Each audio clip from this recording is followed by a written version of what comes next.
Welcome to Good to Geek Out. Good place to go to geek out. We're here to geek out about the end of the Transformers second part of their Netflix trilogy on Transformers. I said that already. Called Earthrise. Editor San Antonio ready to cover these last two episodes. A lot happens. What's up, fellas? Beto from Gardena. What's up, fellas? Big Greg, West Hills, aka Bruticus. In the background. Over Fresh, San Francisco. What up? Rob Lucy coming at you from Phoenix, Oregon, rising from the ashes, Right. like Skylinks.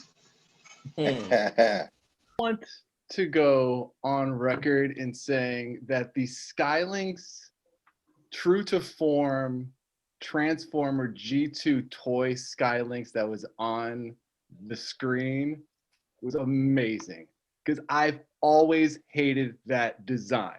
I still hate that design. The fact that they were like, cool, this is where we're like, this is who we want to do this. Because they could have done it with Omega. Since there's so many different people, characters that they could have pulled from the lore to have done this. So the fact that they went with him and and he treats it like a motherfucking Shakespearean play. Like when they get like all close to him, and I'm just like, this is the fucking wackest design. First of all, and I love that they fucking handled it like that. first of all, it's just weird, the weirdest design thing. But the first couple seconds, it was like, wait a second, so you that powerful, but you don't know Alpha Trion has his own personal Phantom Zone operator? Yeah, right. You gonna attack the man who can send you to the Phantom Zone? Powerful. Robots and capes are hilarious to me. I'm sorry. Why does a robot need a cape? Why? Fabric industry on Cybertron is a real fucking industry, man. I guess so. Here we are with the textile companies again. Somebody got a job doing it. It was ironed and pressed too. It wasn't wrinkled. It was fine. That whole scene, I think, was done hella, just hella dope. But just the expansiveness, like, are those gravestones? Like, are the what were those things? And we kind of don't know yet. But when they get to Skylinks, like as I'm watching the story, how do you he gets up who is that? And he's like, oh shit, that's Skylinks, dog. Like Optimus knows like what wrong has gone down, right? Like again, going into like the secrets that Optimus keeps from his own people. And then Skylinks is like, why? Because I hear everything. And then he's like, oh shit, what, the Allspark's gone? How'd that happen? And I was like, whoa, that was 2 minutes ago. Wait a minute. You can't exposition mastermind and then fucking not know what's going on. Whatever happened to the staff of Solus, though? Kind of logical. Yeah, you mean a Phantom Zone controller? Man. I love the Phantom. But he used the staff of Solus to send him to the dead zone, the dead universe, right? Yeah. Where is it? Where is it now? Maybe it's buried with Alpha Trion, wherever the hell he's buried at. Like I said, all I saw was the Phantom Zone. I mean, Phantom Zone / the Astral Plane from Marvel, What I did think was really interesting in the conversation to show, this idea of growth within Skylinks in such a short amount of time is, Alpha Trion, which get into that in a second. Alpha Trion is all, your arrogance about your and your lust for power is what like bothers me. And then later Optimus is like, I'm disappointed with your arrogance. And he's like, no, like I just know what I know now. And so it's just this dope, the difference between what's being arrogant and what's being actualized. But again, I think that it's a dope way that they keep in line with the canonical, because they're like, well, here we are. They do two different things, him and Chromia later. Like we know certain, like these characters exist by the time the movie comes out and all these other things. So the way that they introduce them, have, in this particular case, have him sacrifice himself as has been noted, and then still be able to show up later in G2. Same thing with Megatron and Optimus's fucking parallel acid trip of self-actualization also. So I think like the dead space being this place of self-actualization and seeing one's future is like an interesting Right. tool to that was a couple really brief important moments in this, and some of those flashbacks, and one of them was Optimus Prime looking at his dead body on that table, and it flashed across the screen for a few seconds, and now Optimus Prime knows what his destiny is ultimately. The thing that the story, part of the story that I enjoyed a lot was the fact that they both had mentors, which was Megatron and Optimus. It was, for some reason, Skylinks and Galvatron. But like Skylinks was the fallen angel, was the angel on his shoulder. He was a fallen angel, but he found his way back. So he was the angel on Optimus' shoulder. He has a better mentor. Then you got Galvatron, who is Megatron's mentor, and he just leads him, the devil on his shoulder leads him farther into descent. As soon as that fucking old school 80s 3D animation came on, The intro, yeah. it's very rare that you get an well, like I was like, all right, y'all keep throwing it.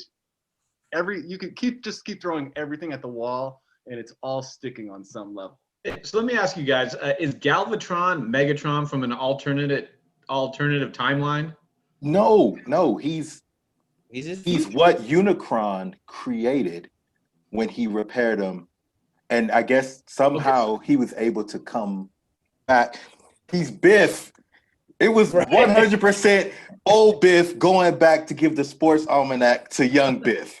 Even the interactions were the same. It is Megatron. The interactions were exactly the same. So, like, when Biff comes back and he's like, "Look, butthead," and he's like, "Why don't you make like a tree and get out of here?" Like, you know what I'm saying? I was like, I do like how they made Galvatron. They made sure he was faster and stronger than Megatron. Like he got rebuilt into a better, powerful version. So he was so much faster than Megatron. Megatron is square and plotting. He's round and aerodynamic. And he was like, nah, let me show you. You're going to keep fighting. I'm going to keep kicking your ass. Yeah. Think about how long Megatron let Starscream tag along, even though he knew what Starscream's motives were. Galvatron let Starscream live for 5 seconds. Megatron, here's a hint. Wow! He's no more. You know what I'm saying? Galvatron was a pure Megatron, like without any emotional attachment. It was awesome. Here's my question. Wow. That moment of him coming back in time felt like the reboot of Star Trek where they came back and Spock came back and they changed everything. Mm-hmm. So this could be a moment where they can go in any direction they want if they really want to, or they can still say this is what happened in between. You just didn't know what happened, but they got the option to go where they want because of that. Galvatron does have that cute. Megatron asks him, "Well, why don't you just kill Optimus Prime?" And then Galvatron says, "I'm a slave of my own time." Mm-hmm. So he points out that he can't, affect Optimus Prime directly, and then that's when you see Unicron come out and say, "Hey, get back over here!" Like, oh. Would also like to note. Shrooms. I said I don't know if they was doing shrooms in the writers' room when they was doing this. The Unicron voice was pretty good. Yes, that's Orson Welles. They couldn't replace Leonard Nimoy as Galvatron, but at least they did Orson Welles some justice. After our last episode, though, you guys ruined Optimus for me. Like, that's all I can hear is every critique of his voice. Like, this is interesting because this is the end of the episode, and we're kind of getting into the final one here. And Optimus Prime. It was worse. Optimus Prime let me down. It was worse than the last one. Yes. Yeah, we haven't been talking about it. Yeah, and that's where Galvatron says, "You haven't learned anything. You cannot use conventional weapons here." Yeah, another like, "Come on, dumbass." He uses his anger. Do you like how crazy that is? How dope that is? He straight up fucking. It's funny that Ed's wearing the Green Lantern because I thought he was Red Lantern right then. Like he literally powered an entire ship that they took 1,000 motherfucking Decepticon sparks to even get off the ground. And this fool is just like, yo, this is what I do, and I shoot with it. In the beginning of the previous episode, where Optimus does get the Matrix of leadership, and it's like, you need to bring us all together. So is that why he can't take out Megatron? Which is interesting, because I doubt it, because Megatron took out Ultra Magnus. And one of the things that I thought was dope about that scene is that when they have Alpha Trion do it, Alpha Trion is talking to 3 people. He's talking, and those 3 people are the 3 aspects of Alpha Trion in the sense of leadership, military guidance, and what Ultra Magnus is supposed to be brute force or some shit. I don't know. No, it was the protocols, right? Like that's what. Exactly. And they do a great job getting back to the Shakespearean style. Like I talked last time about how Megatron ends up getting draped in this purple, and like it just makes his metallic look though. They do that with the gold in this one, as he's like kind of creeping through, like, Optimus, you can't hide. And Optimus is just like, I bet you I can, bitch. Like, which would have been a way better voice. That I could have dealt with. It's almost like they're trying to counterbalance the Megatron begging for mercy, which is from the Transformers movie, and they want to try to give Optimus a similar type of internal. Man, all he had to do was say it. All I could think of, you were without mercy. Yeah, I waited to hear it. I waited to hear that. Oh, come on! Yeah, it bugged me. It bugged me. That's why I brought it up. All I could think of was Martha. Yeah. And Megatron being like, oh, what I want forgiveness. My mom's name was Forgiveness too. I think there's a meme about that. Mercenaries pop up. Dope. Have we found out what they're called yet? The monkey, the monkey symbol guys. Just the mercenary faction. Yeah, the monkey symbol guys. Double dealer, bug bite, and that's all I got. Exhaust. That's a little double dealer, bug bite, and exhaust. Little disappointing of a name. What? Double dealer? Mercenary faction. Oh, mercenary. I've been going Decepticons and Autobots my whole life. That's branding right there. Mercenary faction. Mercenaries. But I thought it was dope when they show up. It throws a wrench in the plans. It shows the Decepticons and the Autobots being like, oh shit, like they will kill us. Like we're just kind of fucking around here. Like Bumblebee has Starscream in a headlock. Like y'all are fucking around if that's happening. Yeah, you're really out to kill each other. What about Shockwave being the giant from the Jack and the Beanstalk stories? He's literally grinding Decepticons' bones to make his bread. He's got like, he gave himself like doso. He's got cloaking functions and stuff now. It's like the fight with Alita wasn't even fair. Although she gave him the gangster line, she's like, "Oh, you're in the hiding. I'm in the fighting." I was kind of gangster. I was like, okay.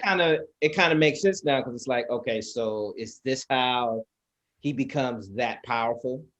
He just starts killing Decepticons or whoever he can get his hands on. He get more and more powerful, and just using their sparks. Yeah, because I mean, by the time we get to Gen 1, like in our cartoon as children, he's already like the last Decepticon on Cybertron, right? Yeah, they just don't say more, but he's the last. He is who Megatron left in charge of Cybertron, and it makes it seem like he's the last person, because he's the only person that they want to animate for cost purposes, I'm sure. That's what I thought was dope. The image of Cybertron blowing up in their dreams, and when Shockwave is fighting and she realizes like why he's getting stronger, and they do that like energy signature basically of like the lines going up into him with the purple. I was like, these are like great visual cues happening at the same time that they're doing exposition with the story. There are things they still have to do in the next the next version. Well, one good thing that did happen that we haven't brought up yet is felt like the whole Quintesson story was cut short, and so we do definitely get the return of Decius. Actually, he did the Independence Day thing. He did the Independence Day thing. You know what I'm talking about? You remember the scene of Independence Day where the president goes down to talk to the alien? What do you want from us? To die. And he's just using the dude to talk. It's like Decius is doing that completely. Explains the I was eyes Rob was talking about. Yeah. And technically not a Quintesson anymore. True. No. But they did great parallel storytelling also with the Optimus Megatron and the Alita Shockwave fights, Agreed. and the total C subplot of Wheeljack being a fucking G. Like when those two guys are like walking up, they're like, "Oh, we gotta fucking fix this ship," and he's just like, "Tank, tank, zoom, zoom, zoom." I was like, they're not coming back into the story. Yes. Okay. I didn't even catch that it was Wheeljack when we first did it. And I was talking to O about it. And I was like, man, who was that dumped on exhaust and bug bite? I couldn't catch the silhouette. And he was like, oh dude, that was Wheeljack. Yeah. He's like, Wheeljack was dope. Because going into this one, I was like, these 6-season episodes are weird, but they're able to pivot so quickly into different things. And like, it was like, the Book of Boba at the end of Mandalorian. And I was like, holy shit, y'all just spun into 2 different divergent storylines that I will watch both of right now. Oh, that was the coolest thing for me is you get to see the evolution of the bad guy. Right. So that was what I took from these parts 1 and part 2, and it was amazing. I love how they incorporated the original 80s with some new storylines, and then everything was canonized, like Strada has been saying. So it was amazing series to me. And for me, it was how they included everything, where you don't know where you're going, where they're going. I mean, you know where it ends, but you don't know you thought you knew how they got there, but you had no idea how they got there. Yeah. And that's an impressive thing to do, to string it all together and make me anticipate the next one, where I can't wait for it. That's an impressive thing to do, and they did it easily. I totally agree with O on that. I think it is, in the sense of the difference between the first and the second, it's the difference between New Hope and Empire Strikes Back. And I think that A New Hope is a better story contained within itself, but Empire Strikes Back has better scenes, has better moments within it. And they make Empire Strikes Back like they make Earthrise, knowing that there's going to be a 3rd installment. Kind of piggybacking off what Greg said, I like seeing Prime, the shine off of Prime, so to speak. I like seeing him just banged up, very human, even though usually we're used to him being pretty calm in situations. Even though the voice fluctuations are a little irritating at times, it is nice to see because it is a little bit more realistic. And it is Prime being knocked from sainthood. And, because Prime was martyred for us, like Prime was good. Prime was Barry Allen. Prime was something that had died in the name of good. And so for them to go back and to sully Prime's name, to drag Prime through the mud in a certain sense, but we now see with the Skylinks conversation that these flaws theoretically are what are going to make Prime the best of leaders. Oh, and can we and when Bumblebee's shooting at Megatron and his shit's literally pew, pew, oh yeah, you can hear the trigger. I was just like, this, they clowning, man. Why they clowning? The greatest thing that this ended up doing for me was making me excited for a Beast Wars series. Kudos. You did something I never thought I'd fucking ever see. Lucy, what'd you think? To your original question, I don't think you can watch Earthrise in isolation from the War for Cybertron. It's clearly an Act 1 with the War for Cybertron, and then this is our second act, and it looks like we're going to be finishing up with the third act. And I agree with all your points. Seeing Optimus in a very different light and Megatron in a very different light has been it's been a joy. It's been fascinating for us old heads. Now I'm watching with my kids too. My kids are loving it, and they have none of this background on it too, so they're able to enjoy the story well. So you can look at it generationally as just really well done. And different things that they've introduced. I thought dropping Unicron was huge. Like that opens up a whole nother realm where this can go. On that note, we'll close out.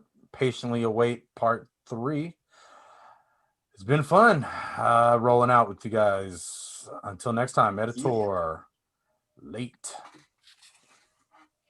Rob Lucy Greg. signing off. Look forward to it next Omar time. Gardena. Hopefully we recorded and it's windy. Out.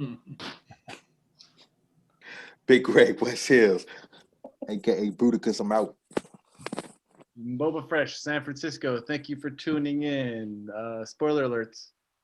And we'll see you for our 3rd installment. Peace.